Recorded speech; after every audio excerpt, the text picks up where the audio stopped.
नमस्कार। आज की हमारी चर्चा एक बड़े ही दिलचस्प विरोधाभास से शुरू होती है। एक तरफ हमारे पास पावर फाइनेंस कॉरपोरेशन की रिपोर्ट है जो ये कह रही है कि 2026 में देश का पावर सेक्टर इतिहास में पहली बार मुनाफे में है। मतलब करीब 2,700 करोड़ रुपए से ज्यादा का शुद्ध लाभ। ये तो एक बहुत बड़ी खबर है। बिल्कुल, एक माइलस्टोन है ये पूरे सेक्टर के लिए।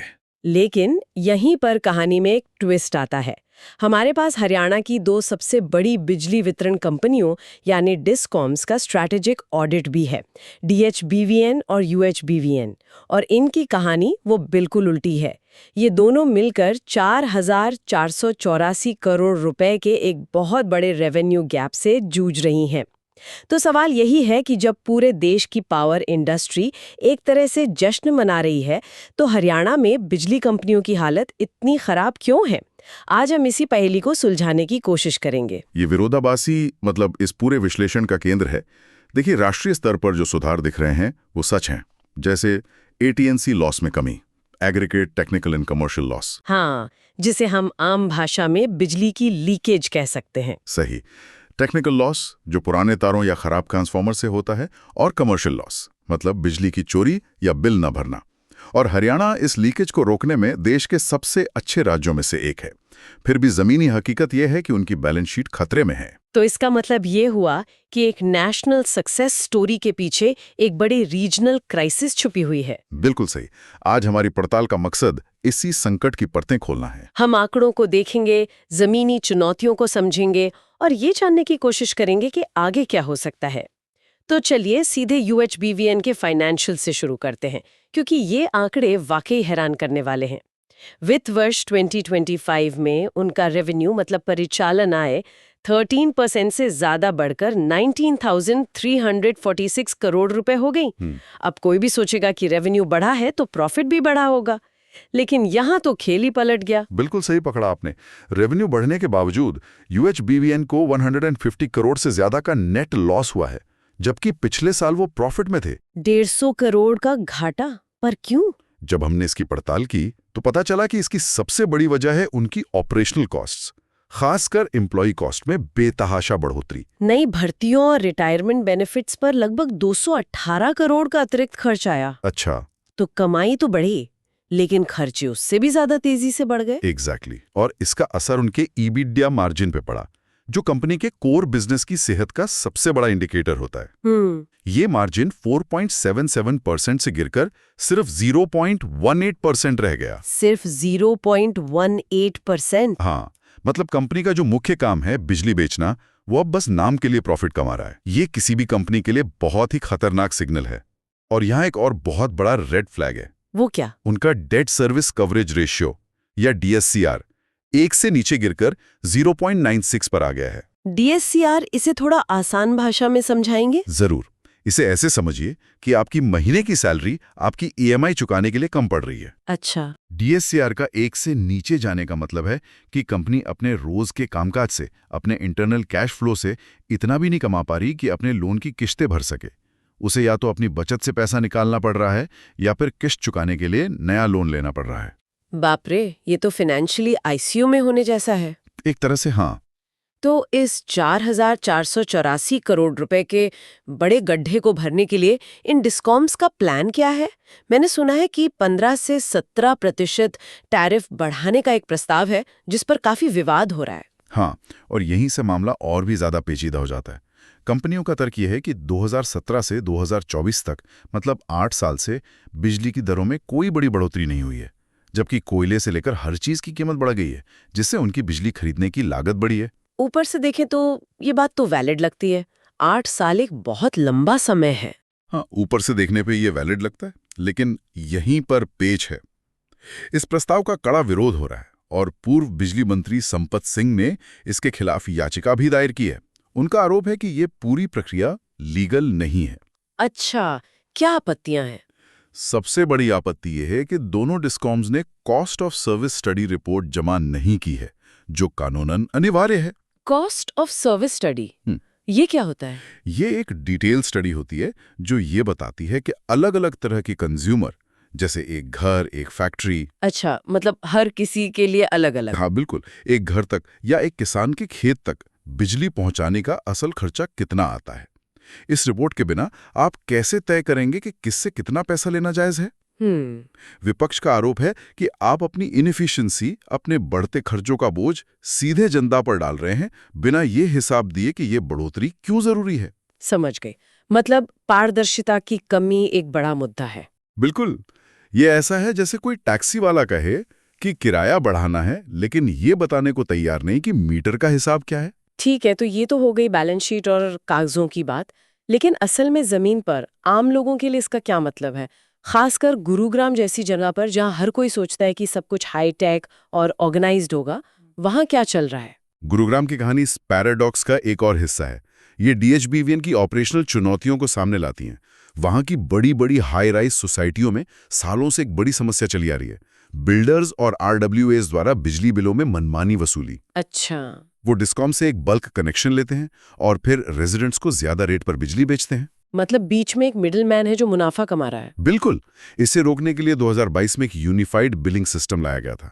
इसका मकसद था कि डीएचबीवीएन हर फ्लैट को सीधे बिल भेजे, ताकि कोई हेरफेर ना हो सके। ये तो अच्छा आइडिया था। लेकिन आपको जानकर हैरानी होगी कि 2026 तक 300 से ज्यादा सोसाइटियों में से सिर्फ 15% ने ही इसे अपनाया है। सिर्फ 15%? 2 साल में? ये तो बहुत ही खराब अडॉप्शन रेट है। मतलब सिस्टम बनाया तो गया, पर किसी को उसे इस्तेमाल ही नहीं करना। क्यों? इसके कई कारण हैं। पहला, सोसाइटियों को अपना पूरा इंटरनल इंफ्रास्ट्रक्चर जैसे मीटर और तार अपग्रेड करने पड़ते हैं, जिसमें भारी खर्च आता है। दूसरा, डीएचबीवीएन के अपने बिलिंग सॉफ्टवेयर में भी गड़बड़ियों की शिकायतें आई हैं, जैसे गलत टैरिफ स्लैब लगा देना। और तीसरा, कई बार रेजिडेंट्स खुद ये सिरदर्द नहीं लेना चाहते। तो नतीजा ये है कि देश के सबसे अमीर इलाकों में से एक में कंज्यूमर ठगावा महसूस कर रहा है और इससे कंपनी की इमेज भी खराब हो रही है। सही बात है। और ये ऑपरेशनल फेलियर सीधे सीधे उनके रेवेन्यू को भी प्रभावित करता है। तो एक तरफ फाइनेंशियल क्राइसिस, दूसरी तरफ नाराज कंज्यूमर, और इस तस्वीर में एक और किरदार है, कर्मचारी यूनियन। वो भी विरोध कर रहे हैं। उनका क्या मुद्दा है? वो प्रस्तावित बिजली संशोधन विधेयक 2025 का विरोध कर रहे हैं। उन्हें डर है कि ये निजीकरण यानी प्राइवेटाइजेशन का दरवाजा खोल देगा। उनका मुख्य आरोप चेरी पिकिंग का है। Cherry picking? इसे ऐसे समझिए जैसे कोई फूड डिलीवरी ऐप सिर्फ उन रेस्टोरेंट से डिलीवरी करे जो 5 स्टार हैं और शहर के बीच में हैं, और बाकी छोटे दूर के रेस्टोरेंट्स को सरकारी सर्विस पर छोड़ दे। बिल्कुल। तो प्राइवेट प्लेयर तो मुनाफा कमाएगा ही। यूनियनों का कहना है कि प्राइवेट कंपनियां सरकारी इंफ्रास्ट्रक्चर का इस्तेमाल करके सिर्फ बड़े मुनाफे वाले इंडस्ट्रियल कंज्यूमर्स को बिजली बेचेंगी, जबकि घाटे वाले ग्रामीण और कृषि क्षेत्रों में बिजली पहुंचाने का सारा बोझ और घाटा वो सरकारी डिस्कॉम्स पर ही बना रहेगा। और इसीलिए इस आंदोलन में सिर्फ कर्मचारी नहीं, बल्कि इंजीनियर और किसान यूनियनें भी शामिल हैं। ये निजीकरण को लेकर एक गहरे अविश्वास को दिखाता है। वो स्मार्ट मीटरिंग और सरकारी संपत्तियों को बेचने की योजनाओं का भी विरोध कर रहे हैं। उनका मानना है कि ये सब निजीकरण की तरफ ले जाने वाले कदम हैं। तो मैनेजमेंट को एक ही समय में वित्तीय घाटे, नाराज ग्राहकों और आंदोलन कर रहे कर्मचारियों, तीनों मोर्चों पर लड़ना पड़ रहा है। बिल्कुल, एक तरह का परफेक्ट स्टॉर्म है ये। क्या इस अंधेरे में कोई उम्मीद की किरण भी है? रिन्यूएबल एनर्जी की क्या भूमिका हो सकती है यहाँ? हाँ, ये एक पॉजिटिव पहलू है। हरियाणा रिन्यूएबल एनर्जी में अच्छा काम कर रहा है। राज्य की कुल बिजली उत्पादन क्षमता का लगभग 40% अब रिन्यूएबल स्रोतों से आता है, जो एक बहुत अच्छा आंकड़ा है। ये तो काफी अच्छा है। इसके अलावा उन्हें भाखड़ा ब्यास मैनेजमेंट बोर्ड यानी बीबीएमबी से लगभग 84 पैसे प्रति यूनिट की दर से बहुत सस्ती पन बिजली मिलती है। 84 पैसे? ये तो बहुत ही सस्ता है। ये सस्ती बिजली महंगी थर्मल पावर की लागत को कुछ हद तक बैलेंस करती है। लेकिन इसमें भी कोई चुनौती तो होगी। सौर और पवन ऊर्जा तो हमेशा उपलब्ध नहीं रहती। चुनौती है, और वो है स्थिरता की। जैसा आपने कहा, सौर ऊर्जा तभी मिलती है जब धूप हो, और पवन ऊर्जा तभी जब हवा चले।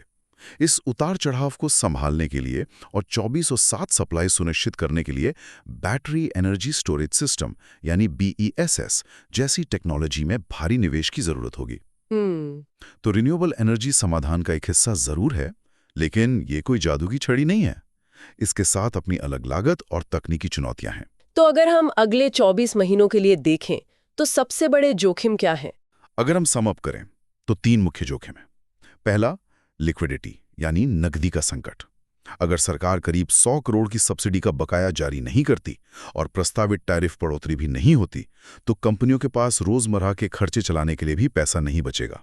ये तो बहुत गंभीर है। दूसरा, कर्मचारी आंदोलन। अगर ये बड़ा हो जाता है तो इससे पावर सप्लाई में रुकावट आ सकती है। और तीसरा, गुरुग्राम जैसे शहरी इलाकों में बिलिंग की समस्या का हल ना होना, जो उपभोक्ताओं के गुस्से को और बढ़ाएगा। तो आज की इस पूरी चर्चा को समेटे तो हरियाणा का पावर सेक्टर एक बहुत ही मुश्किल दौराहे पर खड़ा है। एक तरफ हजारों करोड़ की वित्तीय खाई है जिसे भरना जरूरी है। दूसरी तरफ इसका सबसे आसान उपाय यानी टैरिफ बढ़ाना राजनीतिक और सामाजिक रूप से बेहद अलोकप्रिय है। और सबसे दिलचस्प बात यह है कि वो AT&C लॉस जैसे मुश्किल काम में देश में सबसे अच्छे हैं, लेकिन बढ़ती लागत और जमीनी स्तर की ऑपरेशनल गड़बड़ियां उन्हें नीचे खींच रही हैं। बिल्कुल। और इसका समाधान सिर्फ टैरिफ बढ़ाने से नहीं निकलेगा। ये तो बस एक बैंडेड की तरह होगा। असली इलाज के लिए गहरे स्ट्रक्चरल रिफॉर्म्स की जरूरत पड़ेगी। जैसे सबसे पहले तो कानूनी रूप से अनिवार्य कॉस्ट ऑफ सर्विस स्टडी करवाना, ताकि पता चले कि असल में लागत कहाँ और कितनी है। दूसरा, गुरुग्राम जैसी जगहों पर बिलिंग सिस्टम को पारदर्शी और असरदार बनाना। और तीसरा, राज्य के अपने बिजली उत्पादन संयंत्रों की महंगी लागत पर ध्यान देना, जो अक्सर दूसरे स्रोतों से खरीदने से भी महंगी पड़ती है। इन कदमों के बिना कोई भी समाधान सिर्फ अस्थायी ही होगा। और अंत में हमारे श्रोताओं के लिए एक विचारणीय सवाल छोड़ जाते हैं। हमने सुना कि कर्मचारी विरोध प्रदर्शनों में किसान यूनियनें भी शामिल हो रही हैं। हरियाणा एक कृषि प्रधान राज्य है, जहां दशकों से किसानों को भारी सब्सिडी पर या लगभग मुफ्त बिजली मिलती है। ये राज्य की राजनीति और सामाजिक ताने बाने का एक अहम हिस्सा है। ऐसे में जब इन घाटे में चल रही डिस्कॉम्स को फाइनेंशियली स्टेबल बनाने का दबाव राज्य की इस दशकों पुरानी कृषि सब्सिडी नीति से सीधी टकराएगा, तो क्या होगा? क्या ये वित्तीय संकट हरियाणा में इस बात पर एक राष्ट्रव्यापी बहस को जन्म दे सकता है कि बिजली की असली कीमत कौन चुकाएगा और कैसे चुकाएगा?